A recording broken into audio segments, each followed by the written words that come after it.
What is the difference between employee and entrepreneur? The main difference between employee and entrepreneur is that the employee should follow the rules and instructions given by an organization, while entrepreneur is the one who makes the rules and issues instructions for employees. Employee and entrepreneur are two titles we can find in our organization.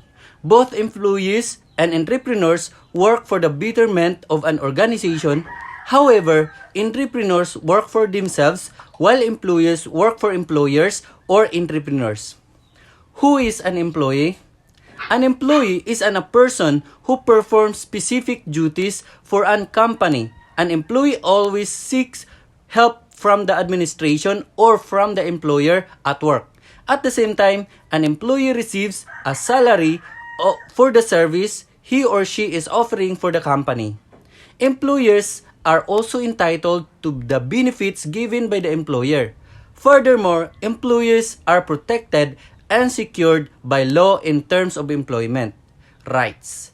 They can take different types of leaves, such as sick leaves, casual leaves, paid leaves, and other leaves, according to necessity that employees have the right to take the leave. There is generally a written or implied contract of the employment between the employee and the employer. Employees follow the instructions their employers given them at the same time. The employees do not have a high level of risk since the upper management makes major decisions for the company or the organization.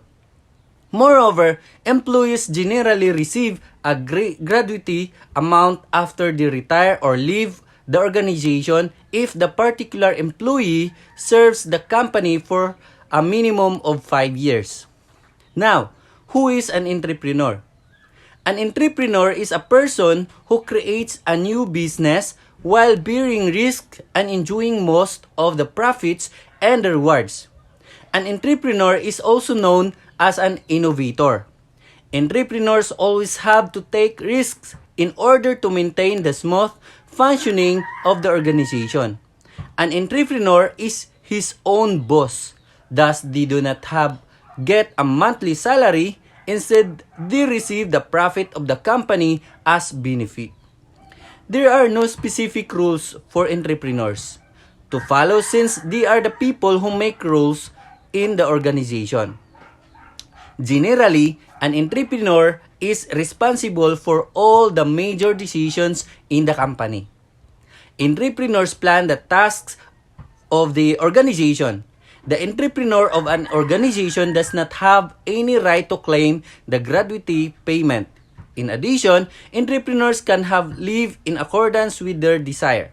An entrepreneur does not have age limitations or any other barriers to exit from the career. They can serve the company as long as they desire. An entrepreneur has the full authority to issue instructions and commands.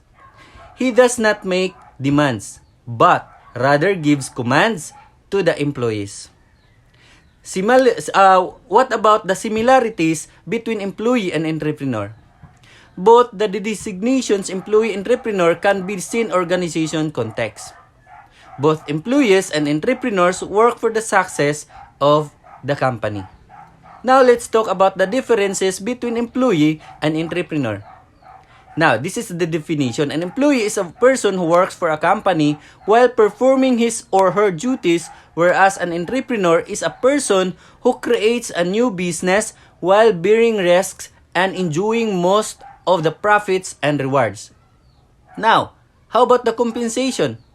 Although an employee gets a fixed compensation for a month, an entrepreneur does not get fixed compensation. And the role: employees had to follow instructions, whereas the entrepreneur issues instructions and demands. How about responsibility? Although an employee is not responsible for each decision of the company, an entrepreneur is high of every decision. How about leaves? Employees are entitled different types of leaves, accordance with the necessity, whereas entrepreneurs are not entitled to specific types of leaves. How about the retirements? Employees have a specific retirement age limit, whereas entrepreneurs do not have an exact age limit to exit their career. They can work as long as they desire. Now, this is the conclusion.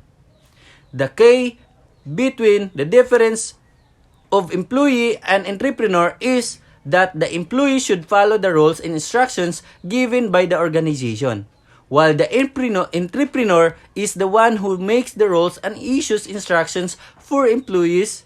In other words, entrepreneurs work for themselves while employees work for employers or entrepreneurs.